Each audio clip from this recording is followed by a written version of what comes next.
నిజముగా నాకు శిష్యులయ్యుండి సత్యమును గ్రహించెదరు. అప్పుడు సత్యము మిమ్మును స్వతంత్రులుగా చేయునని చెప్పగా చాలు. దేవునికి స్తోత్రం చెప్పండి. హల్లెలూయా. నా వైపు చూస్తూ శ్రద్ధగా దేవుని వాక్యాన్ని ఆలకించండి. వాక్యములో ఉంది, యేసుక్రీస్తు ప్రభు దగ్గరకు వచ్చినటువంటి కొందరు యూదులతో యేసు ప్రభు వారు ఈ మాట చెప్తున్నారు. తనను నమ్మిన యూదులతో. ఎవరితో? తనను నమ్మిన యూదులు. ఆ రోజుల్లో యూదులు యేసుక్రీస్తు ప్రభు వారికి పూర్తి వ్యతిరేకులు. ఎవడు సరిగా అంగీకరించేవాడు కాదు. కానీ కొంతమంది మాత్రం యేసు ప్రభువుని అంగీకరించి వెంబడిస్తున్నారు ఆ దినాల్లో. వారిని ఉద్దేశించి మాట్లాడుతున్నాడు ఈ వాక్యంలో. ఏమంటున్నాడు? కాబట్టి యేసు తనను నమ్మిన యూదులతో, వారితో ఏం చెప్తున్నాడు? యూదులతో, మీరు నా వాక్యమందు నిలిచిన వారైతే నిజముగా నాకు శిష్యులయ్యుండి సత్యమును గ్రహించెదరు అని అన్నాడు. ఆ తర్వాత అప్పుడు సత్యము మిమ్మల్ని స్వతంత్రులుగా చేయునని చెప్పగా. హల్లెలూయా. ఇక్కడ కొన్ని మూడు విషయాలు నేను మీతో పంచుకోవాలనుకుంటున్నాను. ఒకటి, దేవుని వాక్యమందు నిలిచిన వారు. తర్వాత శిష్యులు. మూడు, స్వతంత్రులు. హల్లెలూయా. ఒకటి, దేవుని వాక్యమందు నిలుచుట అంటే దేవుని వాక్యమే సత్యమై ఉన్నది కనుక సత్యము అందు నిలుచుట. ఆమేన్. అంటే సత్యము నిన్ను స్వతంత్రులుగా చేస్తుందని చెప్పాడు. ఇప్పుడు ఇందులో మనం మూడు మాటలు ఉన్నాయి. వాక్యం అందు నిలుచుట, రెండు, శిష్యులవుట, మూడు, స్వతంత్రులుగా చేయబడుట. అయితే ఇక్కడ మనం గమనించాల్సింది ఏంటయ్యా అంటే, ఎవరైతే యేసుక్రీస్తు ప్రభువుని వెంబడిస్తున్నారో యూదుల్లో, వాళ్ళని అన్నాడు, మీరు నా వాక్యమందు నిలిస్తే నాకు శిష్యులు అవుతారు. ఇప్పుడు శిష్యులైన వాడు సత్యాన్ని గ్రహిస్తాడు. ఈ సత్యము మిమ్మల్ని స్వతంత్రులుగా చేస్తుంది అని అంటున్నాడు. అంటే దేవుడు ఏమని అంటున్నాడు ఇక్కడ? దేవుడు ఇక్కడ ప్రజలతో ఏం మాట్లాడుతున్నాడంటే, క్రీస్తునందు నిలవటం, వాక్యమందు నిలవటం. యూదులతో ఆ మాట చెప్పాడు. కానీ ఈరోజు మనతో ఏం మాట్లాడుతున్నాడు దేవుడు? నీవు దేవుని వాక్యమందు స్థిరముగా నిలవాలి. ఆమేన్. దేవుని యందు స్థిరముగా నిలవాలి. అటు ఇటు తొట్టిల్లకూడదు. విశ్వాసం అటు ఇటుగా ఉండకూడదు. గాలికి ఎగిరిపోవు పొట్టులాగా ఉండకూడదు. గాలికి ఎగిరిపోయేటట్టు ఉండకూడదు. విశ్వాసమైన, ప్రార్థనా జీవితమైన ఏదైనా నువ్వు క్రీస్తునందు అనగా దేవుని యందు అనగా వాక్యమందు నువ్వు స్థిరంగా ఉండాలి. హల్లెలూయా. యేసుక్రీస్తు ప్రభు వారు ఒక ఉపమానం చెప్పారు. ఆ ఉపమానంలో బండ మీద కట్టుకున్న వాని ఇల్లేమో గాలివాన వచ్చినప్పుడు పడలేదంట.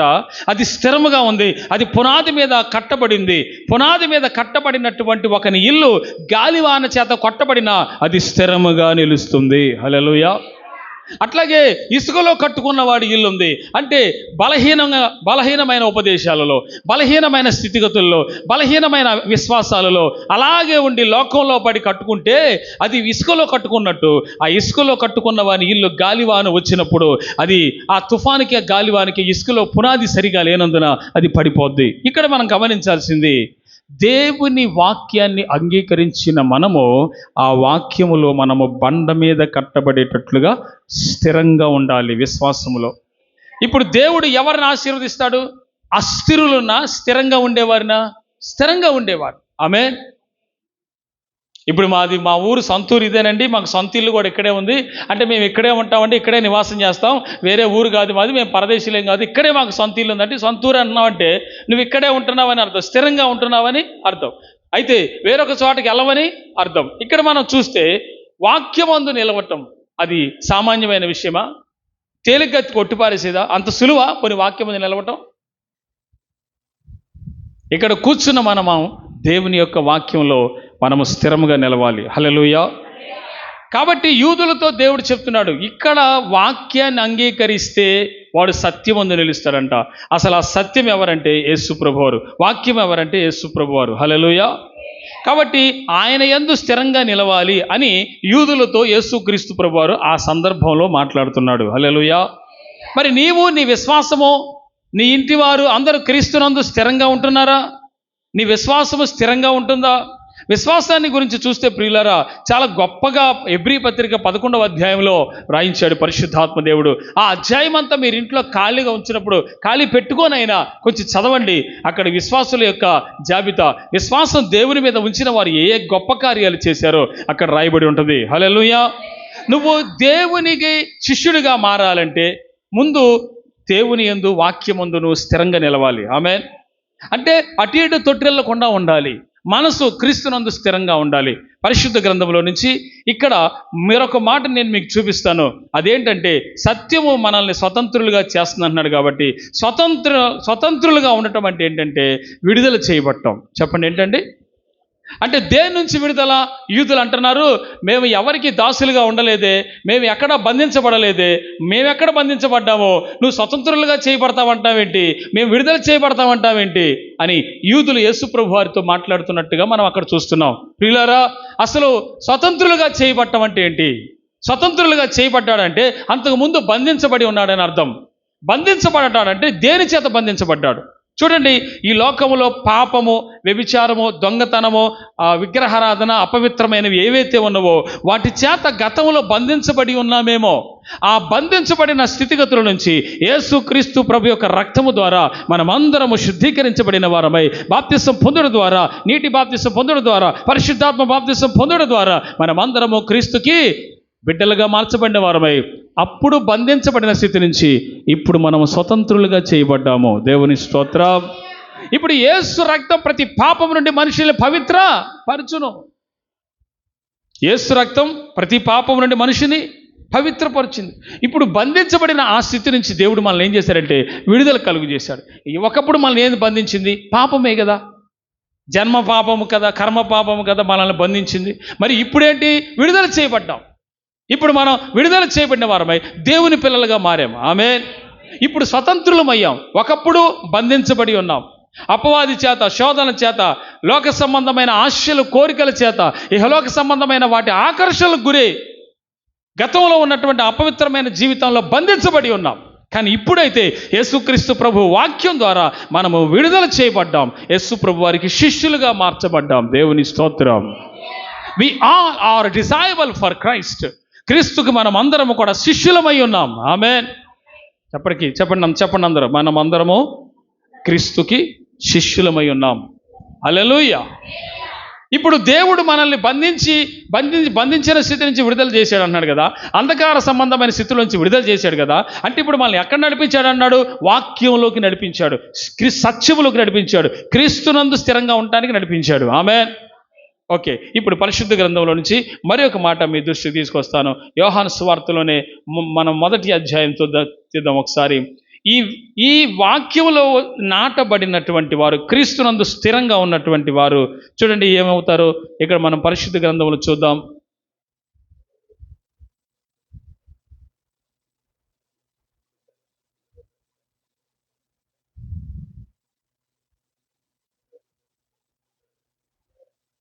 పరిశుద్ధ గ్రంథంలో నుంచి యోహాను సువార్త 1వ అధ్యాయం, the book of John, chapter 1,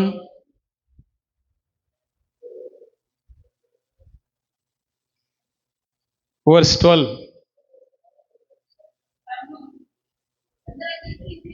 తనను ఎందరు అంగీకరించిరో వారందరికీ, అనగా తన నామమందు విశ్వాసం ఉంచిన వారికి దేవుని పిల్లలగుటకు ఆయన అధికారం అనుగ్రహించెను. హల్లెలూయా. అంటే ఇక్కడ మీరు నావైపు చూడండి, ఇక్కడ మీరు చూడండి, గమనించండి. దేవుడు ఎవరినైతే స్వతంత్రులుగా చేశాడో ఆ స్వతంత్రులుగా చేసిన వారిని ఏమంటున్నాడు? అంధకార సంబంధమైన ఆ బంధించబడిన స్థితిగతి నుంచి విడుదల కలుగు చేసి దేవుని పిల్లలుగా ఉండుటకు అధికారం అనుగ్రహించాడు. హల్లెలూయా. అంటే ఇప్పుడు మనము దేవుని పిల్లలం, ఇప్పుడు మనము దేవుని బిడ్డలం. ఒకప్పుడైతే సాతాను లోకంలో ఉండి సాతాను వ్యవహారాల నుంచి అపవాది క్రియలు చేసి ఉండవచ్చు, కానీ ఇప్పుడు రక్షించబడిన తర్వాత నుంచి ఇప్పుడు మనం ఎవరం అంటే దేవుని పిల్లలము. ఆమేన్. ఇప్పుడు మనకి ముద్రగా ఉంది ఏంటంటే మనం అందరము దేవుని పిల్లలమని. ఆమేన్. దేవుని పిల్లల మీద సాతాను శక్తులు పనిచేయవు, ఇంత కూడా రవ్వంత కూడా పని చెయ్యవు. ఆ శక్తులు పని చెయ్యవు. ఎందుకు పని చేయవంటే వారి మీద యేసు రక్తము తల నుంచి అరికాలు వరకు ఉంటుంది. దేవుని స్తోత్రం చెప్పండి. తల నుంచి అరికాలు వరకు యేసు రక్తం ఉంటుంది కనుక అపవాది క్రియలు వాడు ఎన్ని చేసినా నీ మీద పని చెయ్యనేరవు. ఎందుకంటే యేసు రక్తం శక్తివంతమైనది, పవర్ఫుల్ బ్లడ్. అందుకే సమస్త మానవాళి పాపములను పరిహరించుటకు క్షమించుటకు పరిశుద్ధ రక్తం గనుక, అర్హత కలిగిన రక్తము గనుక మన పాపములన్నిటి విడుదల కలుగు చేయటమే కాదు, అపవాది సంబంధమైనది ఏది కూడా మన మీదకి రాకుండా చూస్తుంది యేసు రక్తం. హల్లెలూయా. ఇక్కడ మనం 12వ వాక్యంలో చదువుదాం. దేవుని పిల్లలగుటకు ఆయన అధికారం అనుగ్రహించాడు. ఇప్పుడు స్వతంత్రులైనటువంటి వారు ఎవరైతే ఉన్నారో వారి దేవుడు ఏమన్నాడు తెలుసా? వాళ్ళందరిని ఏమన్నాడు తెలుసా? దేవుని పిల్లలు. ఇప్పుడు మీరంతా ఎవరు? మనమంతా ఎవరము? దేవుని పిల్లలు. దేవుని పిల్లల మీద అపవాదికి అధికారము లేదు, కొట్టివేయబడింది. కానీ అదే చీకట్లో ఒకప్పుడు రక్షణ లేకుండా పాపంలో ఉండి అట్లాగే అదే శాపంలో బతుకుతుంటా అపవాది ఏదో రకంగా శోధించే అవకాశము ఉంటుంది. ఇప్పుడు బాప్తిసం పొందిన తర్వాత శోధించట్లేదా అని కాదు నేనేది, ఏదో ఒక శోధన ఆలోచనలు వస్తాయి. కానీ దేవుడు మనల్ని రక్షించుకుంటాడు, తాను తన పిల్లల్ని కాపాడుకుంటాడు. హల్లెలూయా. పైన గద్ద వెళ్తుంది, కింద కోడి ఉంది. కోడి తన పిల్లల్ని గద్ద రావటం చూసి ఒకలాంటి సైగ చేస్తుంది, సౌండ్ చేస్తుంది. వెంటనే ఆ చిన్న పిల్లలన్నీ కోడి రెక్కల కిందకి వెళ్ళిపోతాయి. అట్లాగే సాతాను శోధనల నుంచి, సాతాను తంత్రాల నుంచి దేవుడు తన రెక్కల నీడలో తన పిల్లల్ని భద్రపరుస్తాడు. హల్లెలూయా. తన పిల్లల్ని భద్రపరుస్తాడు, ఏ అపాయము రాకుండా. హల్లెలూయా. తన పిల్లల్ని ఆయనే కాపాడుతాడు, ఆయనే తన పిల్లల్ని కాపాడుకునే దేవుడు ఆయన. హల్లెలూయా. కాబట్టి మొట్టమొదటిగా ఇప్పుడు మీరు వాక్యమందు స్థిరులైతే, సత్యమందు నిలిస్తే, మీరు దేవుని యందు నిలిచిన వారు కనుక మీరు స్వతంత్రులు. స్వతంత్రులు ఎవరంటే దేవుని పిల్లలు. స్వతంత్రులు ఎవరు? దేవుని పిల్లలు. ఇప్పుడు దేవుని పిల్లలుగా మార్చబడ్డాము కనుక ఇప్పుడు మన మీదకి ఎవరికి అధికారం లేదు? సాతానికి అధికారము లేదు. పక్కన చెప్పండి, మన మీద సాతానికి అధికారం లేదని చెప్పండి. హల్లెలూయా. గట్టిగా చెప్పండి ఆ మాట మరొకసారి చెప్పండి. మన మీద సాతానికి అధికారం లేదని చెప్పండి. లేదు, అస్సలు లేదని చెప్పండి. ఆమేన్. అస్సలు లేదు. హల్లెలూయా. ఎందుకంటే మనము యేసు రక్తంతో కడుగబడిన జనము, యేసు రక్తంతో పవిత్రపరచబడిన వారం. అందుకే దేవుడు తన పిల్లలుగా, తన సొత్తుగా మనల్ని చేసుకున్నాడు. ఎప్పుడు? నువ్వు వాక్యమందు స్థిరంగా నిలువు. ప్రతిదానికి ఒక లాజిక్ ఉంటుంది. ఏంటది? వాక్యమందు నిలువు. వాక్యం ఎవరై ఉన్నారు? అదే వాక్యం. చూడండి, యోహాను సువార్త 1:1 చదవండి. ప్రారంభంలో ఏముంది? అసలు ఈ సృష్టి ప్రారంభంలో ఆదిలోనే వాక్యం ఉన్నది. వాక్యం అనగా ఎవరు? వాక్యం ఎవరి యొద్ద ఉన్నది? ఎవరా దేవుడు? నజరేయుడైన యేసు తండ్రి యొద్ద ఆదిలోనే ఉన్నాడు. 2024 సంవత్సరాల క్రితం మాత్రమే యేసు ప్రభు వారు ఇక్కడికి వచ్చాడని, 2024 సంవత్సరాల క్రితమే యేసు ప్రభువు ఇక్కడికి వచ్చాడని చరిత్ర అదే చెబుతుందని అనుకోకూడదు. యేసు ప్రభు అసలు ఈ విశ్వం ఏది లేకమునిపే తండ్రి యొద్ద ఆదిలోనే, ప్రారంభంలోనే తండ్రి యొద్ద ఉన్నాడు వాక్యమై. హల్లెలూయా. అంటే తండ్రి ఎప్పటి నుంచి ఉన్నాడో కుమారుడు కూడా అప్పటి నుంచే ఉన్నాడు. తండ్రి ఆది యందు తండ్రి అది యేసు ప్రభు వారు ఉన్నాడు. ఆమేన్. ఓకేనా? తర్వాత చదవండి. రెండో చదవండి. వాక్యము దేవుడై ఉండను. ఆమేన్ అని చెప్పండి అందరూ. హల్లెలూయా. వాక్యం ఎవరై ఉన్నారు? దేవుడై ఉన్నాడు.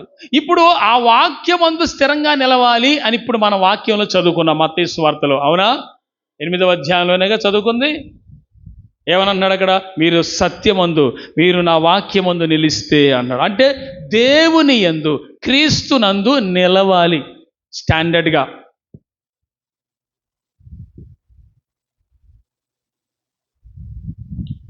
హల్లెలూయా.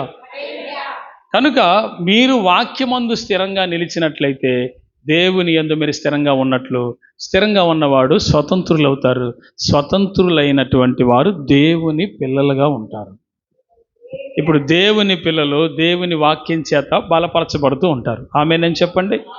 పరిశుద్ధ గ్రంథంలో నుంచి నేను మీకు మాట చూపిస్తాను. పరిశుద్ధ గ్రంథంలో నుంచి 2వ విషయం, అపోస్తుల కార్యముల గ్రంథం 2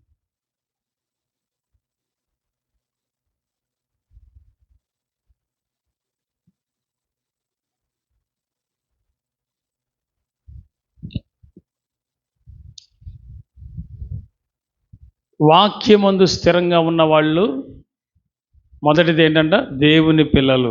స్వతంత్రులైన వాళ్ళు దేవుని పిల్లలు. రెండవది అపోస్తుల కార్యముల గ్రంథం 8వ అధ్యాయం 14, 15, 16, 17, 18 వరకు.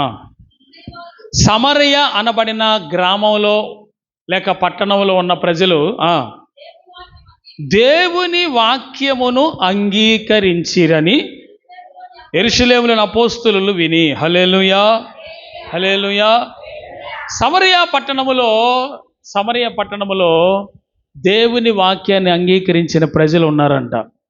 బాగా వినండి, ఈ మాట మీ హృదయాల్లో చేర్చుకోండి. మొదట ఏం చెప్పాను? వాక్యమందు నిలవాలి, అప్పుడు సత్యంలోకి ఉన్నట్లు. సత్యంలో ఉన్నవాడు స్వతంత్రుడు అవుతాడు, స్వతంత్రుడైన వాడు దేవుని పిల్లలు అవుతారు. దేవుని పిల్లలైన మొదటి పాయింట్ అది. రెండోది చెప్తున్నా అదే, వాక్యాన్ని అంగీకరిస్తే అంటే వాక్యాన్ని అంగీకరించారంటే యేసు ప్రభు రక్షకుడిగా అంగీకరించారనే అర్థం.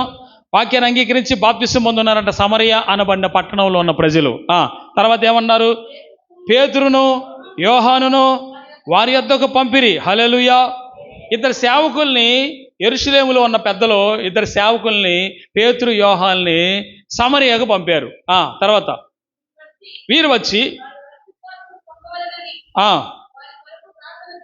చూసారా, ఎవరు ప్రార్థన చేసింది ఇక్కడ పరిశుద్ధాత్మ పొందమని? పేతురు యోహాను. ఎవరితో మాట్లాడారు పరిశుద్ధాత్మ పొందమని? సమరయ పట్టణంలో కేవలం బాప్తిసం పొంది వాక్యం అంగీకరించి ఉన్నటువంటి వాళ్ళ దగ్గరికి వచ్చి మీరు పరిశుద్ధాత్మ కూడా పొందాలి అని మాట్లాడారు. ఏం పొందాలి చెప్పండి? ఏం పొందాలి?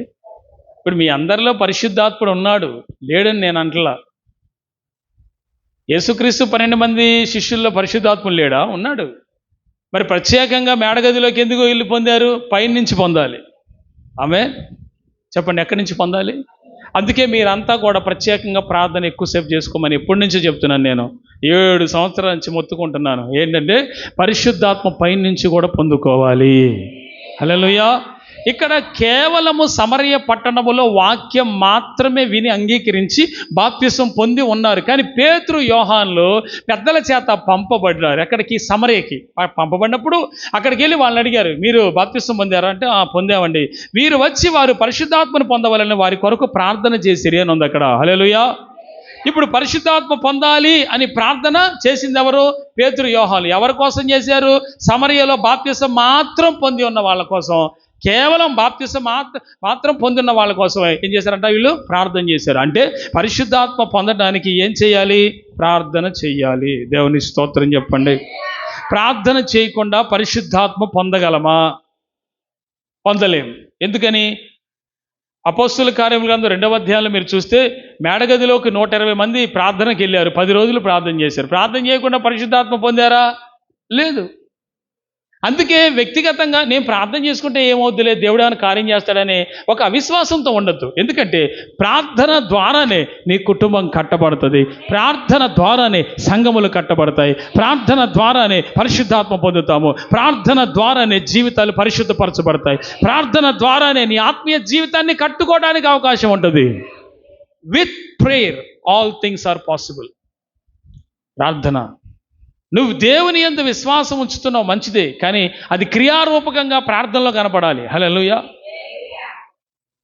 బాప్తిసం పొంది కేవలం నామకార్థంగా అట్లా ఉండటం కాదు, మనము ప్రార్థన పొంది చేసేవారం అవ్వాలి, ఎంతసేపు అయినా చేసేవారం అవ్వాలి. అందుకే పరిశుద్ధాత్మ పొందాలి, అందుకే విజ్ఞాపన ఆత్మ పొందాలి. విజ్ఞాపన ఆత్మ అంటే ఏంటో తెలుసా? గంటల తరబడి విజ్ఞాపన చేసే శక్తి, ఆ కృప, నడిపింపు రావటం. ఆమేన్. పరిశుద్ధాత్మ అగ్ని చేత నింపబడినప్పుడు పరిశుద్ధాత్మ రకరకాల వరాలు ఇస్తాడు. ఆ వరాల్లో విజ్ఞాపన ఆత్మ కూడా ఒకటి, విజ్ఞాపన వరం కూడా ఒకటి. దేవుని స్తోత్రం. అపోస్తలులు సమరయ వచ్చి ప్రార్థన చేశారంట. వాళ్ళకి బాప్తిసం పొంది, కేవలం బాప్తిసం పొందిన వాళ్ళకి ఎందుకు ప్రార్థన చేశారు? పరిశుద్ధాత్మ పొందాలి. అపోస్తలుల ఉపదేశం ఏంటంటే పరిశుద్ధాత్మ పొందాలి. కాబట్టి ఇక్కడ మరి చదువుదాం. తర్వాత ఏమంటున్నాడు? 16 అంతకు ముందు వారిలో ఎవరి మీదను ఆయన దిగి ఉండలేదు. అంటే ఎవరో దిగి ఉండలేదు అంటే ఎవరైనా పరిశుద్ధాత్మ ఎవరి మీదకి దిగలేదు అంతకుముందు? చెప్పండి. సమరయ పట్టణం కేవలం వాళ్ళు ఏంటి? మారు మనసు పొంది బాప్తిసం మాత్రం పొంది ఉన్నారు. ఇప్పుడు పరిశుద్ధాత్మ పొందాలి అనేది ఆజ్ఞ కాదా? ఇప్పుడు అపోస్తలు ప్రార్థన చేస్తున్నారా లేదా? వాళ్ళ కోసం పరిశుద్ధాత్మ పొందమని చెప్తున్నారా లేదా? ఇప్పుడు ఏం చేశారు? వాళ్ళు ఏం చేశారు చూడండి. ఆయన అంతకుముందు ఆయన మీద వారి మీద దిగి ఉండలేదంట. అంటే పరలోకం నుండి వారి మీదకి పరిశుద్ధాత్మ ఇంకా రాలేదు. కేవలం బాప్తిసం, నీటి బాప్తిసం మాత్రం పొందారు. తర్వాత ఏంటి? వారు ప్రభు అయిన యేసు నామమున బాప్తిసం మాత్రం పొంది ఉండిరి. 17. అప్పుడు పేతురును యోహానును వారి మీద చేతులుంచగా వారు పరిశుద్ధాత్మను పొందిరి. దేవునికి స్తోత్రం చెప్పండి. హల్లెలూయా, హల్లెలూయా. వారు చేతులుంచగా, పేతురు యోహాన్లు బాప్తిసం పొందిన వాళ్ళ తల మీద చేతులుంచగా వారు పరిశుద్ధాత్మ పొందారంట. దేవునికి స్తోత్రం. అంటే ఇక్కడ ప్రార్థన అని దేనికి వీళ్ళు పరిశుద్ధాత్మ పొందాల్సిన ఆవశ్యకత ఉందంటే, ఎస్, వాగ్దానం ఉంది కదా. యోహాను సువార్త 14వ అధ్యాయంలో కానీ, యోహాను సువార్త 15-16 అధ్యాయంలో కానీ పరిశుద్ధాత్మను గురించిన వాగ్దానమును యేసు ప్రభువు వారు స్వయంగా చెప్పాడు కదా. పరిశుద్ధాత్మతో మీరు నింపబడాలి, ఆదరణకర్త అయిన పరిశుద్ధాత్మ నేను మీ మీదకి పంపుతున్నాను, మీరు పట్టణంలో నిలిచని. ఇది వాగ్దానం అందరికీ, దూరస్తులకి, సమీపస్తులకి, ప్రభువుని ఎరిగిన ప్రతి వానికి కూడా ఈ వాగ్దానము అనుసరిస్తుంది, వాగ్దానము చెందుతుంది. ఆమేన్. గట్టిగా స్తోత్రం చెబుదాం. కనుక ప్రియులారా, పరిశుద్ధాత్మ పొందాలి, కంపల్సరీ. అది కేవలం కొంతమంది మారు మనసు మంది బాప్తిసం పొందిన తర్వాత పరిశుద్ధాత్మ అనే వరం వచ్చేసింది మాకని అనుకుంటారు. పైనుంచి దిగలేదు అంట. హల్లెలూయా. ఎక్కడి నుంచి దిగాలి? ఇప్పుడు మీరంతా కూడా ప్రత్యేకంగా ప్రార్థన చేసుకోవడం ప్రారంభించండి. ప్రభువా నన్ను పరిశుద్ధాత్మతో నింపండి, ప్రభువా నన్ను అభిషేకించండి. మీరు వాగ్దానం చేశారు కదా, నాకు ఇటువంటి అభిషేకం కావాలి. ఆ పేతురు యోహాన్లు సమరయ పట్టణం మీద బిడ్డల మీద చేతులు ఉంచినప్పుడు ఆ ప్రజలందరూ కూడా పరిశుద్ధాత్మ పొందారు, అభిషేకించబడ్డారు. ఆమేన్. అన్య భాషలతో మాట్లాడారు, ప్రభును స్తుతించారు. పరిశుద్ధాత్మ పొందాలి. ఇది నేను చెప్తున్న మాట, బైబిల్లో ఉన్నమాట, దైవుని వాక్యంలో ఉన్నమాట. చదివారుగా అందరూ కూడా. హల్లెలూయా. మరి దేనికి నువ్వు సమయం ఎక్కువ ఇవ్వాలి ఇప్పుడు చెప్పండి? ప్రేయర్కి. ప్రార్థన నిన్ను లోకంలో మలినంలోకి పోకుండా పవిత్రంగా ఉంచుద్ది, నిన్ను నువ్వు భద్రపరుచుకునేటట్టు చేస్తుంది ప్రార్థన. ప్రార్థనలో పరిశుద్ధాత్ముడు పనిచేస్తుంటాడు. ఆయన పనిచేస్తున్నప్పుడు నీ మనసు రూపాంతరం చెందుతూ ఉంటుంది, నువ్వు ప్రభువుకి దగ్గర అవుతూ ఉంటావు. ఇదేండి చేయాల్సింది. గట్టిగా స్తోత్రం చెబుదాం. హల్లెలూయా. కాబట్టి పరిశుద్ధాత్మ మాత్రమే వాళ్ళు పరిశుద్ధాత్మ పొందారు ఎప్పుడు? పేతురు యోహాన్లు చేతులు ఉంచినప్పుడు. దేవుని స్తోత్రం. ఇప్పుడు అంటే స్వతంత్రుడైన వాడు క్రీస్తునందు, రెండవది పరిశుద్ధాత్మ పొందాలి. మొదటిది దేవుని పిల్లలుగా మారతారు, రెండవది పరిశుద్ధాత్మ పొందుతారు. మూడో విషయం చెప్తాను చూడండి. పరిశుద్ధ గ్రంథంలో నుంచి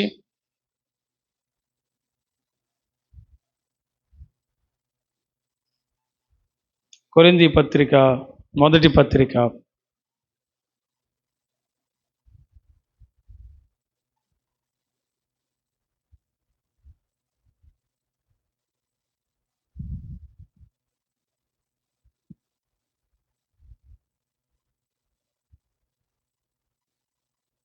దేవుని పిల్లలగుట, రెండవది పరిశుద్ధాత్మ పొందుట.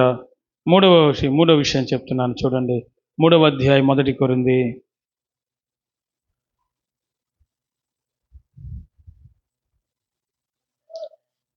16-17 చదవండి. 16-17 చదవండి. ఇక్కడ చూడండి, దేవుడు ఏమంటున్నాడు ఇక్కడ? మనము దేవుని ఆలయం, ఆలయంలో ఆలయంగా కట్టబడాలి. హల్లెలూయా. అర్థమైందా? ఇదేంటిది? దేవాలయం. అవునా? దేవాలయం, దేవుడి మందిరం. ఇందులో నువ్వు ఒక మందిరంగా కట్టబడాలి.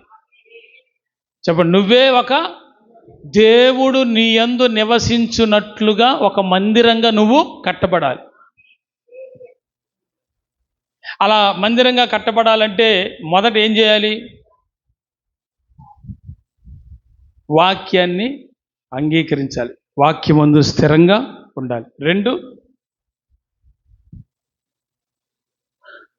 శిష్యులుగా మారాలి. 3, స్వతంత్రులు అవ్వాలి. 4, దేవుని పిల్లలు అవ్వాలి. 5, పరిశుద్ధాత్మ పొందాలి. 6, ఆలయం అవ్వాలి.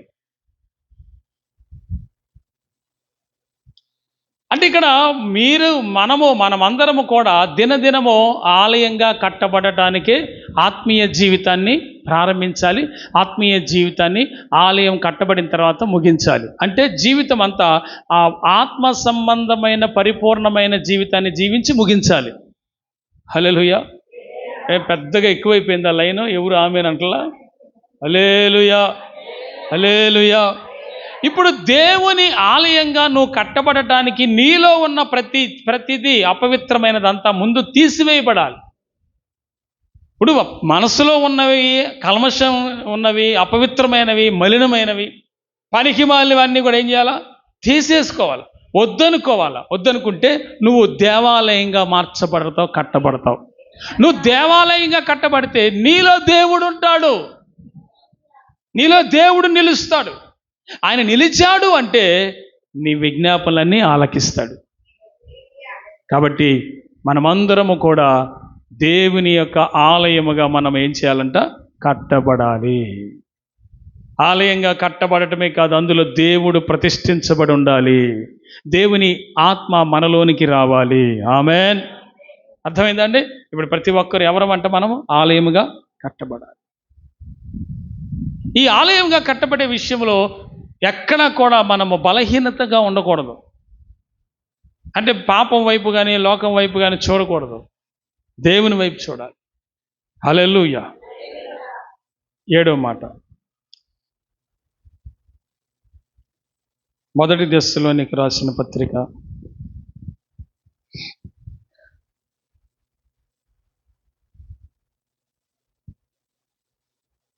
1వ అధ్యాయం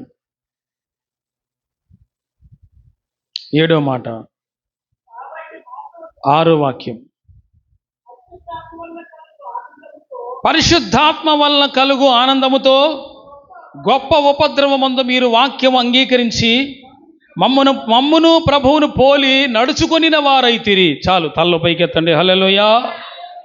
7వ మాట చాలా శ్రేష్టమైనది, బలమైనది, మీరు బాగా వినాలి. అదేంటంటే దేవుని యొక్క వాక్యాన్ని ఈ దెస్సలోనిక సంఘం ఎట్లయితే ప్రభువుని అంగీకరించారో వాళ్ళంట వాక్యాన్ని అంగీకరించడమే అసలు కష్టాల్లో అంగీకరించారంట. వాక్యాన్ని ఉపద్రవమందు, గొప్ప సమస్యలో, గొప్ప ప్రమాదములో మీరు యేసుని లేక వాక్యాన్ని అంగీకరించారు అని అంటున్నాడు. ప్రియులారా, ఎవరైనా కానీ యేసుప్రభుని అంగీకరించేది ఒకసారి ఆలోచించండి. ఎట్లా అంగీకరిస్తారు? అన్ని సౌఖ్యంగా సుఖంగా ఉంటే ఎవడో యేసుప్రభు దగ్గరికి వస్తాడా? మాట్లాడాలి. ఎవరైనా వస్తారా? యేసుప్రభు దగ్గరికి వచ్చేవాళ్ళు ఎవరైనా ఉంటే వాళ్ళు ఏదో సమస్యలోనో, ఇబ్బందుల్లోనో యేసుప్రభు కావాలండి, మాకు పలానా సమస్య ఉందండి అని ఏదో రకంగా ఏదో బాధ ఉండో యేసుప్రభు దగ్గరికి వస్తాడు. ఆయన ఆ బాధ తీసేస్తాడు, స్వస్థపరుస్తాడు, ఆరోగ్యం ఇస్తాడు. ఇక ప్రభునందు నిలబడతారు. దేవుని స్తోత్రం చెప్పండి. హల్లెలూయా. ఏదో ఒక అద్భుతం, ఒక కార్యం చేస్తాడు, ఒక అద్భుతం చేస్తాడు నీ జీవితంలో. చేసి నిన్ను తన యందు నిలబెడతాడు. క్రీస్తునందు మిమ్మల్ని స్థిరులుగా ఉండేటట్టు చేస్తాడు. ఆమేన్ అని చెప్పండి. హల్లెలూయా. అట్లాగే ఇక్కడ ఈ సంఘము ఎవరైతే ఉన్నారో తెస్సలోనిక పత్రికలో మాసిదోనియా సంఘము గొప్ప ఉపద్రవమందు వాక్యాన్ని అంగీకరించారంట. శ్రమలో వాక్యాన్ని అంగీకరించారంట. కష్టాల్లో వాక్యాన్ని అంగీకరించారంట. మేము ఈ శ్రమలో మేము యేసుని రక్షకుడుగా అంగీకరిస్తున్నామన్నారండి. అసలు ఏంటి సార్? అసలు గొప్ప ఉపద్రవం వాక్యాన్ని అంగీకరించిరి, మమ్మును ప్రభువును పోలి నడుచుకొనిన వారైతిరి అన్నాడు. అంటే ఇక్కడ మీరు గమనిస్తే దేవునిని పోలి నడుచుకున్నారంట ఈ సంఘం, మాసిదోనియా సంఘం. మాసిదోనియా సంఘం ఎవరు నడుచుకున్నారు? కష్టాలు యేసుప్రభుని తెలుసుకొని సేవకుడిని యేసుని పోలి నడిచారంట. చెప్పండి, ఎవరిని? సేవకుడు ఎలా ఉంటున్నాడు? ఆయనలాగే రోషంగా ఉందాం. వాక్యంలో, విశ్వాసంలో, ప్రార్థనలో, శ్రమల్లో ప్రభు కోసం ఆయన ఎట్లా నిలబడుతున్నాడు, మేము నిలబడాల్సిందే. తర్వాత ప్రభువుని పోలి నడవాలి, యేసయ్యను పోలి నడవాలి, యేసయ్య లాగానే మేము కూడా జీవించాలి. ఈ ఉపదేశ క్రమాన్ని మీ మనసులో తీసుకోండి. ఎవరిలాగా? మాసిదోనియా సంఘంలాగా. అంటే 7వ పాయింట్ ఎలా మీరు గుర్తించాలంటే శ్రమలో వాక్యాన్ని అంగీకరించుట. చెప్పండి ఏంటి? శ్రమలో వాక్యాన్ని అంగీకరించుట. ఉపద్రవమందు వాళ్ళు నిలిచారంట. క్రీస్తునందు వాక్యమందు నిలిచారు. శ్రమలో ఇన్ని శ్రమలు వచ్చినాయి, నాకు యేసు ప్రభు వద్దు, ఎవరొద్దని విడిచిపెట్టిపోయిన వాళ్ళు చాలా మంది ఉన్నారు. అంటే అసలు రుచి ఎరిగిన వాడు ఎవడు యేసు ప్రభుని ఎంతవరకు ఎప్పటికీ వదిలిపెట్టడు. కానీ ఎవడైనా వెళ్ళాడు అంటే వాడు ఏదో లాభం చూసుకొని వెళ్తాడు తప్ప, అవతలోడు ఇచ్చే డబ్బులు, అవతలోడు ఇచ్చే ఏదైనా ఇచ్చే చూసుకొని వెళ్తాడు తప్ప, నిజంగా యేసుని ఎరిగిన వాడు యేసు ప్రభుని అన్నటికీ విడిచిపెట్టడు. దేవుని స్తోత్రం చెప్పండి. హల్లెలూయా. గొప్ప ఉపద్రవం ఉందో మాసిదోనియా సంఘస్థులు యేసుక్రీస్తుని రక్షకుడుగా అంగీకరించి వాక్యమందు స్థిరంగా ఉన్నారంట.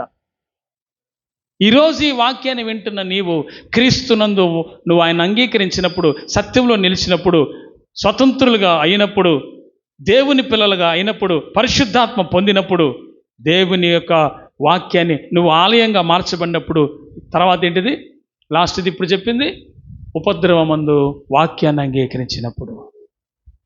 మళ్ళీ మొదటి నుంచి చెప్తున్నాను. ఇందాక ఏం చెప్పాను?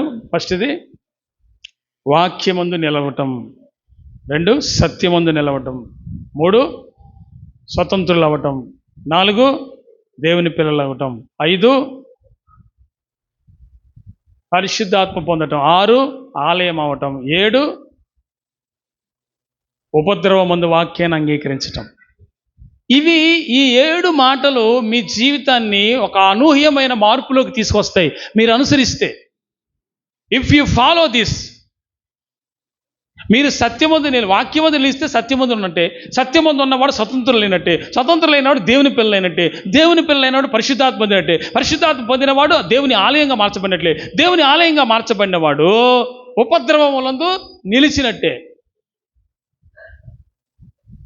ఉపద్రవమందు నిలిచినవాడు రాకడొస్తే ఎత్తబడతాడు. గట్టిగా స్తోత్రం చెప్పండి. కనుక మనం అందరము కూడా ఏదో నామకార్థంగా కాకుండా, ఏదో అందరూ చేస్తున్నట్లుగా కాకుండా, ఒక స్థిరమైన భక్తి, వాక్యమందు నిలవటం, సత్యమందు నిలవటం, స్వతంత్రులు అవ్వటం, అంటే ఈ లోకంలో ఉన్న బాండేజ్ ఏదైతే బంధించబడిన స్థితి దాని నుంచి విడుదల పొంది క్రీస్తులో స్వతంత్రత ఉంది. ఆ స్వతంత్రత నాకు ఇచ్చాడు కాబట్టి నేను నా ఇష్టం వచ్చినట్టు విహరించడం కూడా కాదు, పరిశుద్ధాత్మ యందలి మాత్రమే విహరించాలి, పరిశుద్ధాత్మ యందు మాత్రమే ఆనందించాలి. ఇప్పుడు ఇక్కడ మాసిదోనియా సంఘం ఎట్లా పరిశుద్ధాత్మ యందులో ఆనందించారంట బాగా వాళ్ళు. అసలు పరిశుద్ధాత్మలో ఆనందం ఉందా అంటే ఉంది. ఇప్పుడు నీకు తెలియాలి అది. ఇప్పుడు నువ్వు ఇందాక ఆరాధన చేసావు, నాకు నువ్వు సంతోషించావు, ఆరాధనలో పాటలు పాడావు, ఆనందించావు, వాక్యం వింటున్నావు, సరి చేసుకుంటున్నావు, సంతోషిస్తున్నావు. హల్లెలూయా. అసలు ఇక్కడ వస్తే సమస్తం ఆనందమేగా. ఇక్కడ దుఃఖం ఎక్కడుంది? నిజమే, నీకు వచ్చిన బాధ, నీకు వచ్చిన కన్నీరు, నీకు వచ్చిన శ్రమను బట్టి నువ్వు ఏడ్చి ప్రార్థన చేసుకుంటావు కదా, అప్పుడేం కలుగుద్ది? అప్పుడు కూడా గొప్ప ఆదరణ, ఓదార్పు, ఒక సహాయం ప్రభు యొద్ద నుంచి మీకు దొరుకుతుంది. ఆమేన్. కాబట్టి ప్రభునందు మనమందరం 7 విషయాల్లో కరెక్ట్గా ఉన్నట్లయితే మనము క్రీస్తు యొక్క 2వ రాకడలో ఎత్తబడతాము. ఎత్తబడే గుంపులో మనము ఉంటాం. హల్లెలూయా. ఈ విషయాన్ని మీ దృష్టికి తీసుకొస్తున్నాను. మీరు శ్రద్ధగా 7 మాటలు మనసులో పెట్టుకోవాలి. మళ్ళీ చెప్తున్నాను 7 మాటలు చూడండి. 1 వాక్యమందు స్థిరంగా నిలవటం, 2 సత్యమందు నిలవటం, 3 స్వతంత్రులు అవ్వటం, 4 దేవుని పిల్లలు అవ్వటం, 5 పరిశుద్ధాత్మ పొందటం, 6 ఆలయం అవ్వటం, 7 ఉపద్రవంలో వాక్యాన్ని అంగీకరించటం.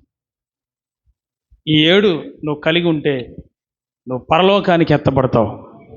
దేవుని స్తోత్రం. క్రీస్తు కొరకు నువ్వు నిలబడి ఉంటే ఉపద్రవంలో కూడా. మీకు వాక్యం చూపిస్తా. ఫిలిప్పీ పత్రిక తీయండి.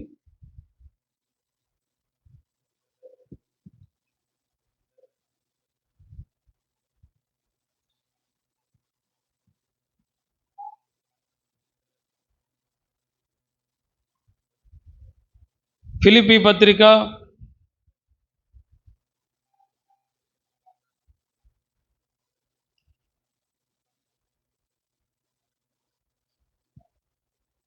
1వ అధ్యాయం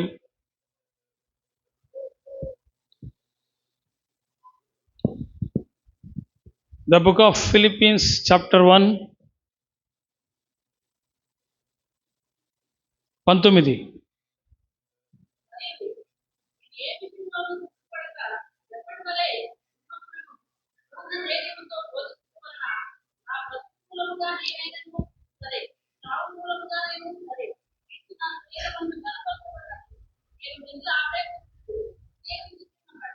చాలు. దేవుని స్తోత్రం చెప్పండి. హల్లెలూయా. అంటే పౌలు గారు ఏమంటున్నాడు ఇక్కడ? నా బ్రతుకు మూలముగానైనను సరే, నా చావు మూలముగానైనను సరే యేసు ప్రభుకే మహిమ రావాలి. ఎలాంటి సమర్పణలోకి రావాలి విశ్వాసులు? నువ్వు బతికితే యేసు ప్రభు కోసమే బతికేటట్టుగా ఉండాలి. అయ్యా, నేను బతుకుతుంది నా బిడ్డ కోసమేనండి, బతుకుతుంది నా మనవరాళ్ళ కోసమేనండి, బతుకుతుంది నేను దానికోసమే, దీనికోసం మా అబ్బాయి కోసమేనండి, బతుకుతుంది గొర్రెల మందల మేకల మందల కోసమేనండి. ఇవన్నీ కాదండి. హల్లెలూయా. వాక్యంలో చూపించాను మీకు, వాక్యంలో చూపించా. నువ్వు ఎవరి కోసం బతుకుతున్నావు? లవర్ కోసమా? ప్రేమికురాలి కోసమా? ప్రేమికుడి కోసమా? అయ్యా, ఎవరో వింటున్నారా? ఎవరి కోసం బతుకుతున్నారు? ఆహా, దేవుని కోసమే. అయితే చాలా సంతోషంగా ఉంది. హల్లెలూయా. నీ బ్రతుకు ఎవరి కోసం అంటే అందరూ ఒక్కొక్కళ్ళు ఒక్కొక్క రకమైన కారణాలు చెప్తారు. సేవకులమైతే నేను బతికితే ఏముందండి, నేను బతికితే యేసు ప్రభు కోసమే కదా బతికేదని. పౌలు గారు అదే అంటున్నాడు. నా బ్రతుకు మూలముగానైనను సరే, నా చావు మూలముగానైనను సరే, ఏ విధం చేత నేను యేసయ్యకు మహిమ రావాలి, ప్రభువుగా సంతోషించాలి. నేను బ్రతుకుతున్నాను, ఇప్పుడు బతుకుతున్న బతుకు కుక్క బతుకు, నా బతుకు అక్కర్లేదు అనుకుని కొంతమంది సూసైడ్ చేసుకున్న వాళ్ళు ఉన్నారు. కొంతమంది చచ్చిపోవాలనుకొని, కొంతమంది అటు వెళ్ళిపోయి సమస్తాన్ని విడిచిపెట్టి పారిపోదాం అనుకుంటారు. అంత ఉన్న ప్రాంతాన్ని అంతా విడిచిపెట్టి వెళ్ళిపోవాలనుకుంటూ ఉంటారు. That's not right. అది సరైన విషయం కాదు. నీకు మంచి సహవాసం ఉంది, నీకు మంచి దేవుడు ఉన్నాడు, నీకు కృపగల దేవుని ఆత్మనికి సహాయపడతాడు. ఆమేన్. అందరూ చెప్పండి పక్కన వాళ్ళతో, దేవుని సహాయం నీకు ఉంటుందని. ఆమేన్. హల్లెలూయా. తప్పకుండా ఉంటుంది. ఎందుకంటే నీవు విలువ పెట్టి కొనబడిన వ్యక్తివి. యేసు రక్తం చేత మీరు కడుగబడిన బిడ్డలు. హల్లెలూయా. నీ బిడ్డ నువ్వు పోగొట్టుకుంటావా? మాట్లాడు. ఎవరేమన్నా, ఎంతమంది అయినా, నా బిడ్డను నేను పోగొట్టుకుంటానా? కడుపులో పెట్టి చూసుకుంటా, నేను తిన్నదే పెడతానంటావు కదా. నీకే ఎంత ప్రేమ అంటే, నన్ను మనందరిని సృజించిన ఆ యేసయ్యకి ఇంకెంత ప్రేమ ఉండాలా? నిన్ను పోగొట్టుకుంటాడా? God will never lose you. Hallelujah. తన పిల్లల్ని ఆయన పోగొట్టుకునేవాడు కానే కాదు. ఆయన పోగొట్టుకోడు. నిన్ను భద్రంగా కాపాడుకుంటాడు.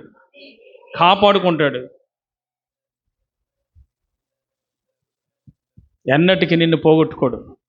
దేవుడు పోగొట్టుకునేవాడు కాదు, అన్యాయస్తుడు కాదమ్మా. పిల్లరా, నేను అప్పుడప్పుడు సంఘానికి ఆయా సందర్భాల్లో గుర్తొచ్చినప్పుడల్లా చెప్తుంటాను. మంచి మాట వాక్యంలో ఉన్నదే. ఒక అన్యాయస్తుడైన న్యాయాధిపతి ఉన్నాడంట. ఆ అన్యాయస్తుడైన ఆడి పేరే అన్యాయస్తుడు. అన్యాయస్తుడైన న్యాయాధిపతి అంట. ఆడి దగ్గరికి ఒక వెధవరాలు రోజు వెళ్ళి గేటు దగ్గర నిలబడి, అయ్యా దండవయ్యా, నా పక్షాన్ని న్యాయం తీర్చయ్యా, కొద్దిగా నా సమస్య తీర్చయ్యా అంటుందంట. రోజు వెళ్ళటం, గేటు దగ్గర నిలబడటం, ఆడేమో గుర్రం వేసుకొని వెళ్ళిపోవటం. పాతకాలంలో కదా, అట్లా వెళ్ళిపోతూ ఉండేవాళ్ళు. ఈ రోజు ఇదే పని ఆమెకి. ఒక్కరోజు కూడా ఆబ్సెంట్ అవ్వకుండా గేటు దగ్గరకు వచ్చి ఆయన బయటికి వెళ్ళేటప్పుడు నిలబడుతుంది, లోపలికి వచ్చేటప్పుడు నిలబడుతుంది. ఈ అన్యాయస్తుడైనటువంటి వాడికంట మనసులో ఒకలాంటి ఆలోచన కలిగింది. ఇంట్లో రోజు ఆ ముసలావిడ నన్ను ఎంత ఇబ్బంది పెడుతుంది, లేకపోతే ఆ వెధవరాలు నన్ను ఎంత తొందర పెడుతుంది, ఆడికి వస్తున్నాడు గేటు కాడికంటే ఆమె గుర్తొస్తుంది ఆయనకి. తొందర పెడుతున్నాడు బాబు, ఇది ఏందిరా నాయన అని అసలు ఆమెకి న్యాయం తీర్చేద్దాం అనుకొని ఒకరోజు అట్లాగే గేటు దగ్గర నుంచి, అమ్మా నువ్వురా లోపల రా, నీ సంగతి న్యాయం తీర్చేస్తాలేరా అని చెప్పి తీసుకెళ్ళి, అన్యాయస్తుడైన వాడు ఆమె పక్షాన న్యాయము తీర్చాడంట. దేవుని స్తోత్రం చెప్పండి. అన్యాయస్తుడైనటువంటి వాడు ఆమె పక్షాన ఉండి న్యాయము తీర్చగలిగితే, అన్యాయస్తుడే న్యాయం చేయగలిగితే, మరి మన గొప్ప దేవుడు న్యాయాధిపతి, సమస్తమును సృష్టించిన వాడు, మనము ఆయన పిల్లలమై ఉన్నాము, మనకి న్యాయము తీర్చడా? అన్యాయస్తుడైన వాడికే ఆ బుద్ధి కలిగితే మాటికి అడుగుతా ఉందంట పోయి. నువ్వు కూడా యేసు ప్రభు వారిని మాటికి అడగటం చేతగట్లా నీకు. అడుగుడి మీకు ఇయ్యబడును, వెదకుడి మీకు దొరుకును, తట్టుడి మీకు తీయబడును, అడుగు ప్రతి వానికి ఇయ్యబడును. పరిశుద్ధాత్మ అడుగుతున్నావా? అడుగు, ఇస్తాడు. కుటుంబంలో ఆర్థికపరమైన సమస్యలని అడుగు, తీరుస్తాడు. మనకి బాధలు ఉన్నాయి, వాటన్నిటి నుంచి విడుదల కలుగు చేస్తాడు. లేక ధైర్యం ఇస్తాడు, కొండంత ధైర్యాన్ని ఇస్తాడు యేసు ప్రభు. హల్లెలూయా. ఓ ముసలాం అంట నది అవతల ఉంటుందంట. నేను నీకు మార్గమును సరళం చేస్తాను, కొండల్లో లోయల్లో మార్గాన్ని సరళం చేస్తాననే వాక్యం బైబిల్లో ఉంది. అరే నేను యువతలు ఉన్నాను, నాకేమో కొండ అడ్డం ఉంది, నేను అవతల పోవడానికి బ్రిడ్జి లేదు, ఎట్ట పోవాలా యేసుప్రభా, నేను ఏం చేయాలా, నా బతికేందని, నువ్వు కొండల్లో మార్గాలు వాటి అరణ్యంలో మార్గాలు స్థిరపరుస్తావంట, వేస్తావంట కదా అని ప్రార్థన చేయటం మొదలుపెట్టిందంట. చేస్తూ ఉంది, దినాలు నెలల తరబడి చేస్తూ ఉంది, మాకు మార్గం చేయి, మార్గం వేయి. ఓ రోజు ఇట్లాగే ఆ కొండను పేల్చడానికి ప్రభుత్వ అధికారులు వచ్చి కొండను పేల్చి ఈ దరి నుంచి ఆ దరికి బ్రిడ్జి వేశారంట. దేవుని స్తోత్రం చెప్పండి. అరే ప్రార్థన, ఒక ముసలాం ప్రార్థన ఆలకించి దేవుడు నీ ప్రార్థన ఎందుకు ఆలకించడం అంటున్నాను నేను. పట్టుదలతో కూర్చొని చేస్తే కదా నీ దేవుడు నీ పక్షాన న్యాయం తీర్చేది. ఎప్పుడంటే నువ్వు పట్టుదలతో ప్రార్థన చేయటం స్టార్ట్ చేసినప్పుడే ఆ ప్రార్థన శక్తివంతమైన కార్యం చేసుకుని వస్తుంది. గట్టిగా స్తోత్రం చెప్పండి. కనుక మీరందరూ నా బ్రతుకు మూలముగానైనా సరే, నా చావు మూలముగానైనా సరే, నా యేసయ్యకి మహిమ రావాలన్నట్టుగా జీవించాలి. ప్రభు మిమ్మల్ని దీవించునుగాక. చివరి ప్రార్థన చేసుకుందాం, చిన్న ప్రార్థన చేసుకుందాం. అందరం తల్ల వంచి కళ్ళు మూసుకుని ఎక్కివిద్దాం. ప్రార్థన.